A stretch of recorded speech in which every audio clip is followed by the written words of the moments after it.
Video berikut ini menjelaskan mengenai penggunaan software Sprint Layout 6 untuk menggambar atau mendesain rancangan layout PCB. Saya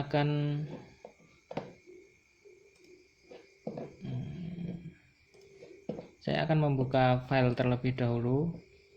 Caranya adalah klik folder ini yang digunakan untuk membuka file, kemudian pilih file yang akan dibuka.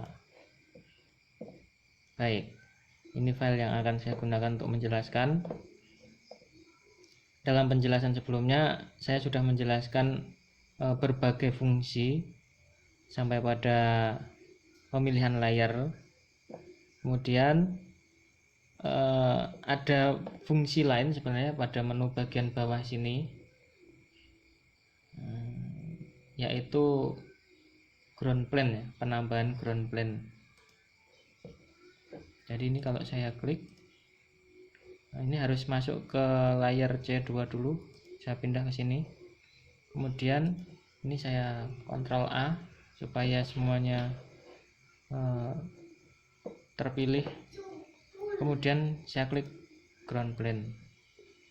Nah, ground plane ini fungsinya untuk kalau rangkaian analog atau rangkaian yang berhubungan dengan frekuensi itu biasanya akan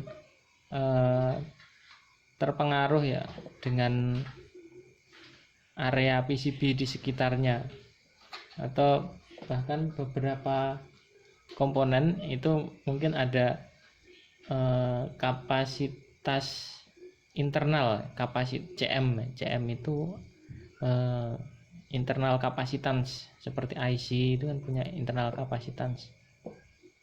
Nah, ini bisa terkompensasi dengan penambahan ground plane seperti ini. Tetapi hati-hati kalau jarak antar ground plane dengan jalur itu terlalu dekat, nanti bisa mengakibatkan hubung singkat. Jadi ini benar-benar harus hati-hati. Ini juga bisa kita tambah, misalkan 1, jaraknya 1. Oh, ini harus di select dulu 1 ya, ini jaraknya akan melebar seperti ini. Nah, penambahan ground plane ini juga berguna untuk mengurangi volume cairan kimia yang akan kita gunakan untuk etsa. Nah, mengenai penjelasan etsa nanti akan dijelaskan secara tersendiri di video saya yang lain. Oke, ini saya matikan dulu ground plane-nya. Nah, kemudian kita akan mengarah ke menu bagian sini. Ini ada properties. Properties ini kalau tidak muncul di layar Anda bisa membuka bagian ini, board, kemudian properties. Nanti akan muncul seperti ini. Nah, kita bisa mengatur lebar PCB dari sini. Biasanya kalau kita membuat PCB baru, saya akan membuat PCB baru, misalkan seperti ini.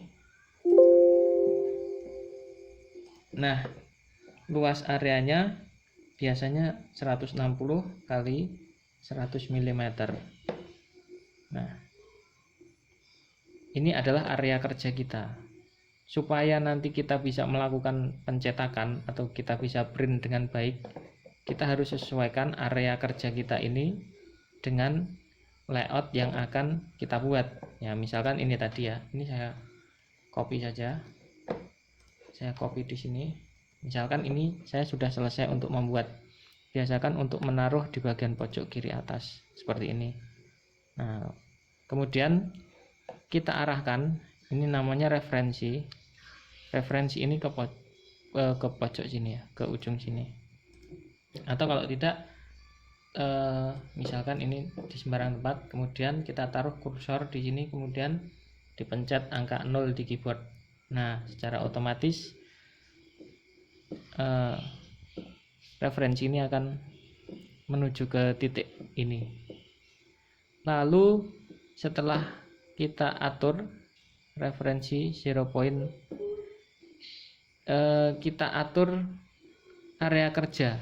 supaya sesuai dengan panjang dan lebar PCB, sehingga nanti ketika di print itu tidak terlalu besar area kerjanya. Nah, misalkan kalau ini panjang PCB-nya 53 mm.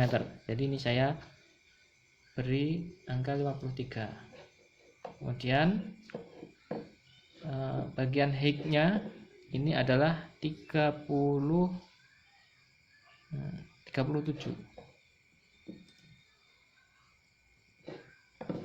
Ya, seperti ini. Nah, ini cara untuk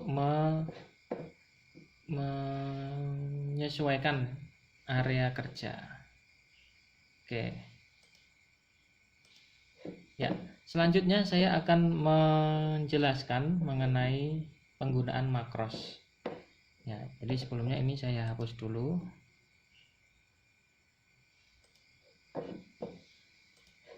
Oke, kemudian saya buka file baru saja lah ini.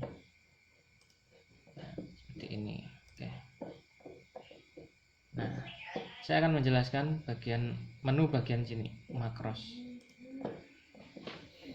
Jadi ketika kita akan membuat PCB, tentu saja kita sudah mengetahui komponen apa yang akan kita taruh pada PCB tersebut.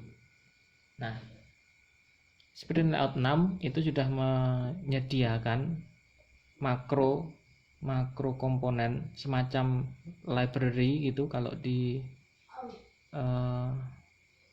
software yang lain, misalkan Autodesk Eagle atau Altium atau ECDA, itu namanya library. Nah, di sini namanya makros. Ada berbagai komponen, ada SMD, ada simbol, ada TrueHole, ada user. Nah, kita nanti akan lebih sering menggunakan dua ini, antara SMD dan TrueHole.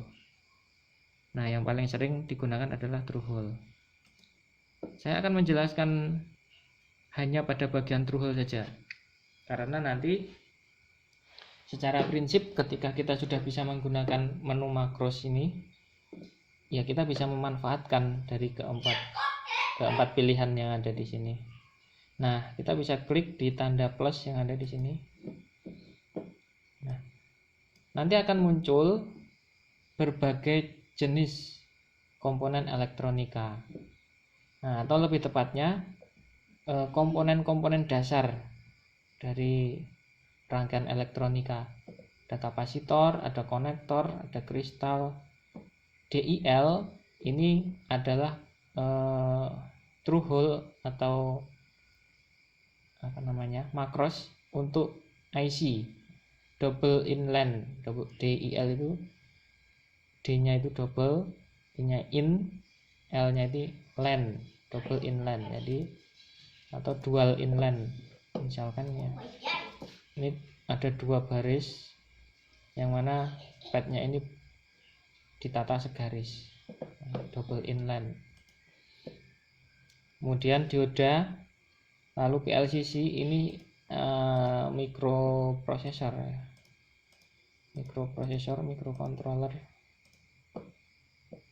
Kemudian rectifier itu ya pengembangan dari ini, sebenarnya dioda tapi dioda bridge, namanya dioda bridge. Kemudian resistor. Nah, ketika kita memilih atau kita klik tanda plus di samping tulisan, misalkan saya klik tanda plus di samping tulisan resistor, TH resistor, maka akan ada pilihan yang lebih spesifik terhadap komponen tersebut. Nah, misalkan ini resistor standar, kemudian ada resistor yang tipenya DIV itu ya ini ya, resistor yang di packaging sesuai dengan kebutuhan pabrik ya. Kemudian potis itu potensiometer, seperti itu. Jadi ada pilihan yang lebih spesifik.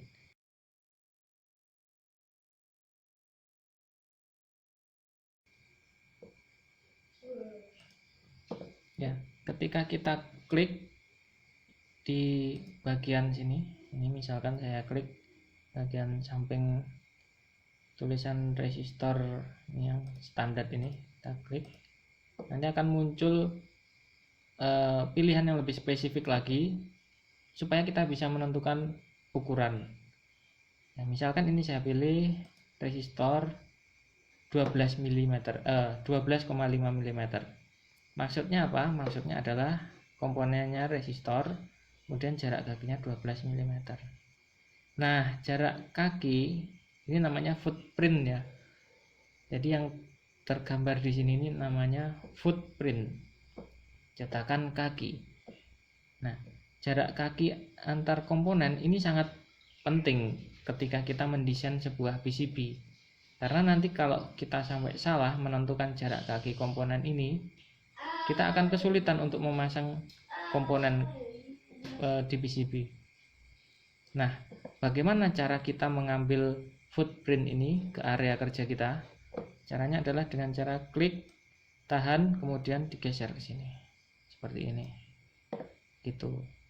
Nah, setelah kita taruh komponen ini di area kerja kita, ini bisa kita zoom ya supaya kelihatan lebih. Ya, zoomnya bisa dengan menggunakan scroll pada mouse Anda. Nah, setelah kita pindahkan dari sini ke area kerja, kemudian kita kasih label. Nah, misalkan ini kan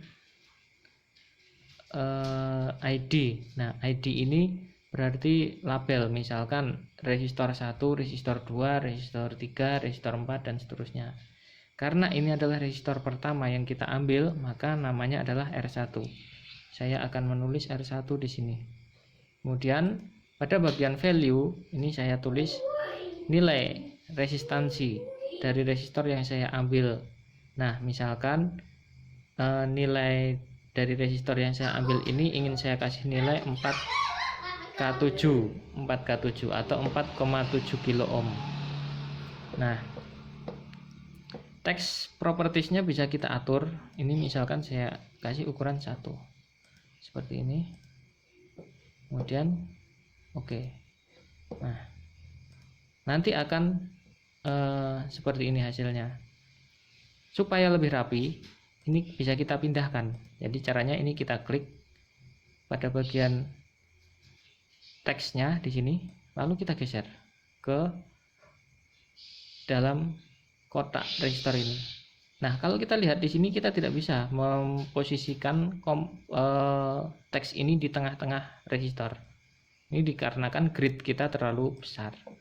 Nah, seperti yang sudah saya sampaikan di tutorial sebelumnya, kita bisa atur gridnya. Ini saya lebih suka pakai ukuran matris, tapi nanti ada kendalanya. Kalau kita pakai ukuran matris, biasanya tidak sesuai dengan kaki komponen. Ya, saya pakai yang ini saja, pakai satuan mil ini ya, mil. Saya turunkan menjadi masih terlalu besar. Nah, ini coba kita geser ke tengah, sudah bisa. Lalu label kita taruh di bagian atas seperti ini. Ini jadi lebih rapi. Nah, dengan begini